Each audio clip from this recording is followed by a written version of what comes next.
E aí, galerinha, beleza? Olha, a gente tá aqui para mais um encontro, certo? Hoje a gente vai dar continuidade ao estudo dos cordados, certo? Gostaria de esclarecer a vocês que a partir desse momento, eu, professor Carlinhos Pitu, aqui vou ficar com a biologia com vocês completa. Infelizmente, não foi possível o professor Henrique Angelim permanecer, mas assim, enquanto durar essas aulas remotas, a gente vai trabalhar com vocês e vocês não serão prejudicados. Perfeito, pessoal? Hoje nós daremos continuidade ao estudo dos répteis. Vocês podem até estar se perguntando, Carlinhos, por que é que veio aves na frente dos répteis?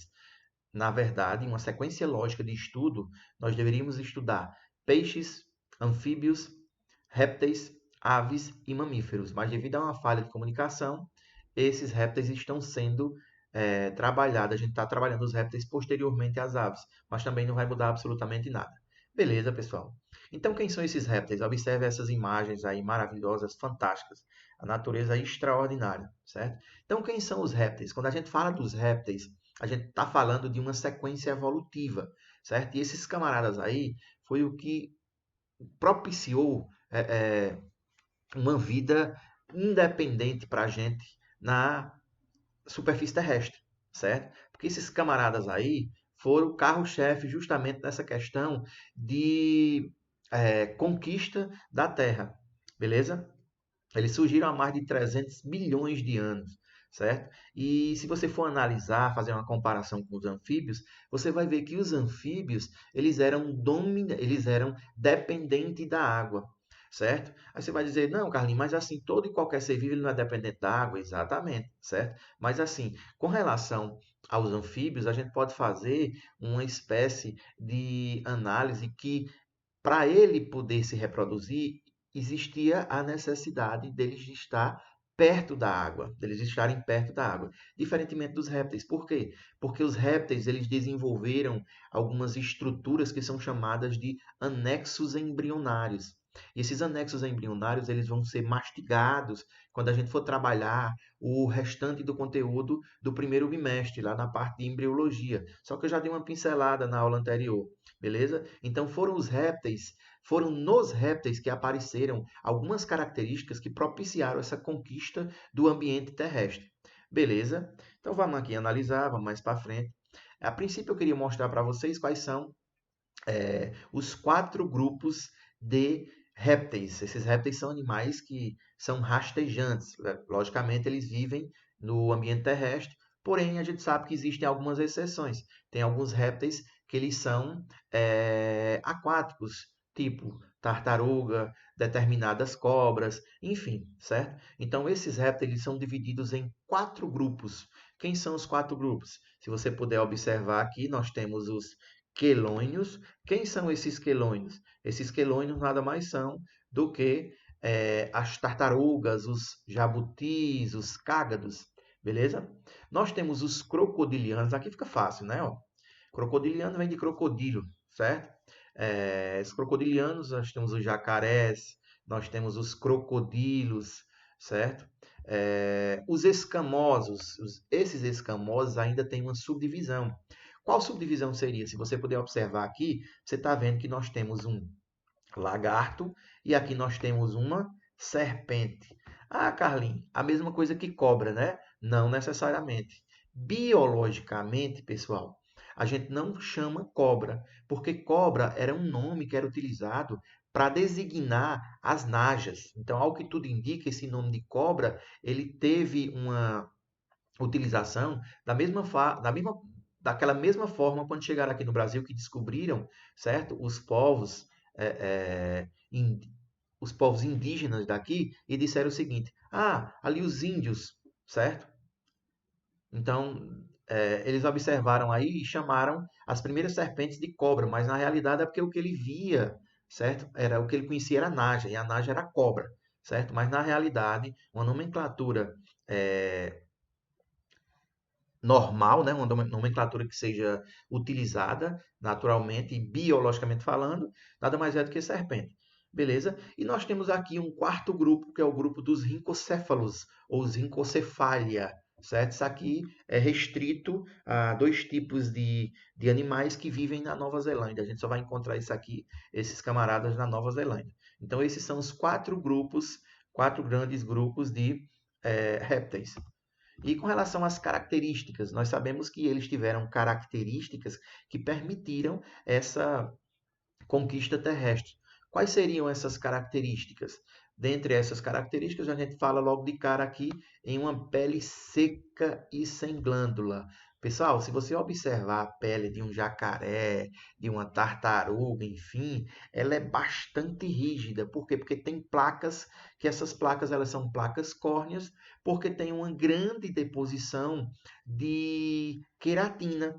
Vocês não sabem o que é queratina? Queratina é o que a gente encontra nas unhas, na pele, no cabelo. Essa foi uma característica que permitiu a sobrevivência no ambiente terrestre, certo? Por quê? Porque devido a essa pele queratinizada, é uma pele impermeável, diferentemente dos anfíbios, que perdiam água facilmente. Certo? Então essa pele ela vai ser queratinizada, o que significa dizer que eles não vão se desidratar facilmente, certo?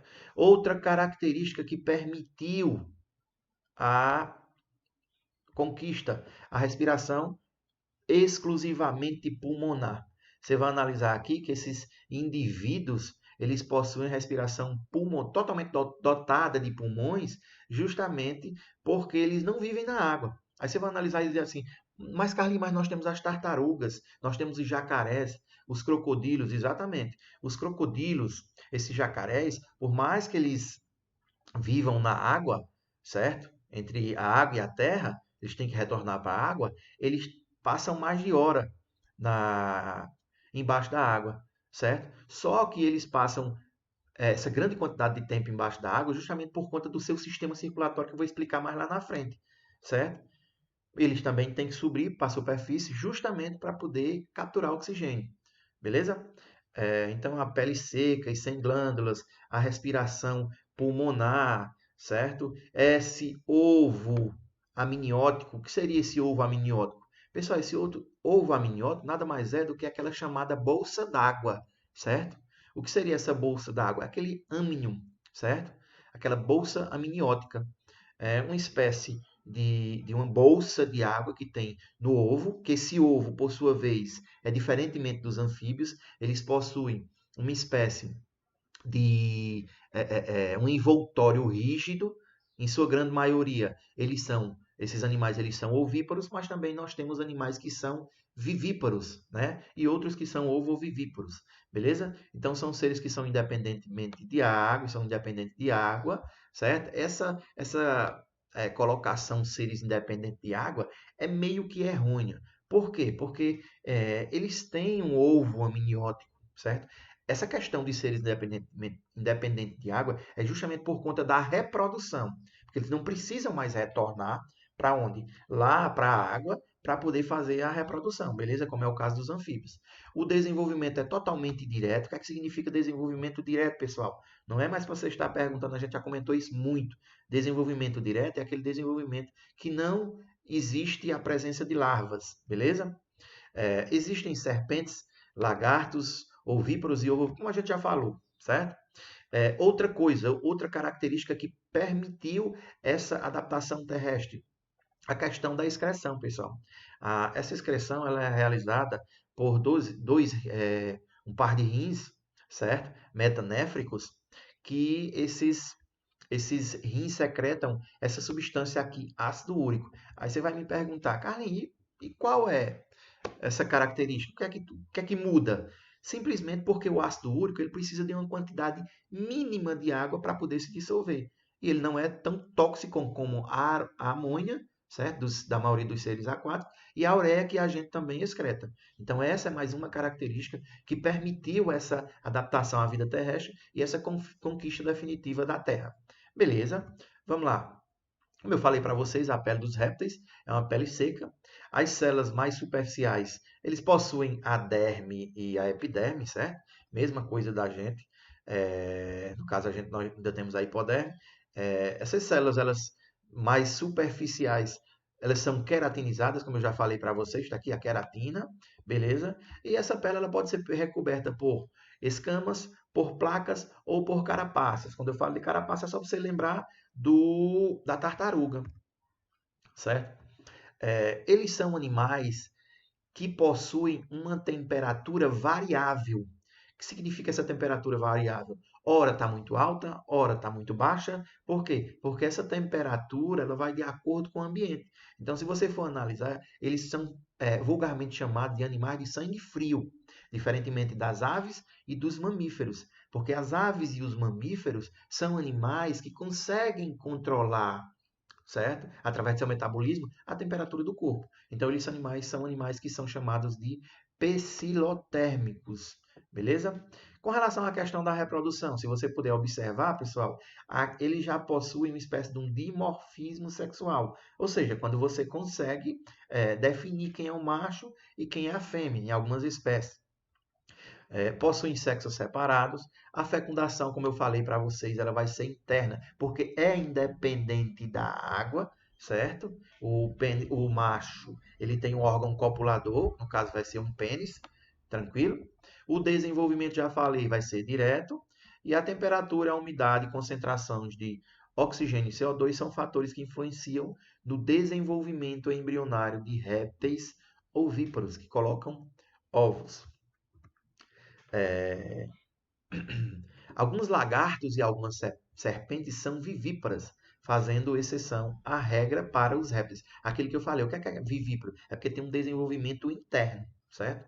Ao invés de colocar ovo, o desenvolvimento vai ser interno ao corpo do animal. É como se tivesse uma espécie de placenta que passasse esses nutrientes para os filhos, beleza?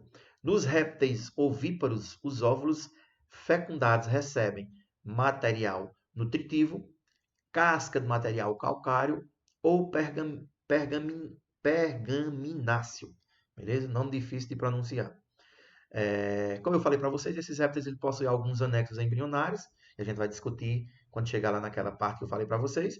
O âmnio, né? Chamados de amniotas. Vamos aqui. Agora falar um pouquinho da anatomia e da fisiologia. Você pode observar, eles possuem um sistema digestório completo, certo? Desde a boca, né, vai o esôfago, com algumas glândulas anexas. Na realidade, nós temos aqui o fígado, vesícula biliar, certo? Bexiga urinária, o intestino, né? E na porção final do intestino grosso, nós temos um orifício que serve justamente de quê? De sistema genital e urinário e digestivo, chamado de cloaca. Beleza? Como eu falei para vocês, eles têm uma espécie de pulmões aqui, ó, certo? Uma traqueia e o coração, que a gente vai falar um pouquinho mais na frente. Vamos aqui, pronto, chegamos à parte de circulação. Lembrem que eu falei para vocês que o jacaré, ele tem o quê? Ele passa um determinado tempo dentro da água, muito mais do que a gente. Por que é que ele consegue fazer isso? Porque, pessoal, é o seguinte, se a gente for para a água e tampar nossa respiração, a gente vai observar que em um determinado momento, certo, a gente vai precisar de gás oxigênio, porque a nossa circulação está cheia de CO2, certo? No caso deles, não vai ser. Eles conseguem passar um tempo maior. Por quê? Preste atenção que eu vou explicar. Como é o coração dos répteis? O coração dos répteis, eles possuem dois átrios, preste atenção. Dois átrios, está aqui, ó. Dois átrios e um ventrículo, certo? Esse é uma espécie aqui, ó, de cavidades, mas essas cavidades aqui elas estão juntas. O que é que acontece no caso de quem? Dos crocodilos, dos crocodilianos, certo? Jacaré, crocodilo, gavial. O que é que vai acontecer nisso aqui? Simples. Eles possuem dois átrios e dois ventrículos, tem uma espécie de um septo aqui dividindo. Porém, pessoal, bem aqui, ó, nas saídas da artéria pulmonar e artéria aorta, eles têm uma espécie de comunicação aqui que vai ser chamada de foramen Pannisa, certo? Que é justamente essa comunicação que faz o sangue venoso e o sangue arterial se misturarem. Por isso que ele passa esse tempo, esse maior tempo submerso na água, certo? no caso das tartarugas, elas possuem uma espécie de respiração cutânea, uma espécie de respiração cutânea que fazem com que elas não sejam tão dependentes dessa respiração pulmonar. Beleza? Então, o que é que eu posso falar da circulação de uma maneira geral dos répteis? É uma pequena circulação, certo? No caso, eles possuem uma circulação completa, porque é toda dentro de vasos. Possui circulação dupla, por quê? Porque passa duas vezes pelo coração. Beleza? Continuando aqui, ó, certo? O grupos atuais desses répteis, como a gente já falou, agora a gente vai falar um pouquinho, mostrar as imagens, né? Esses quelônios, também conhecidos como testudinhos, são outros nomes.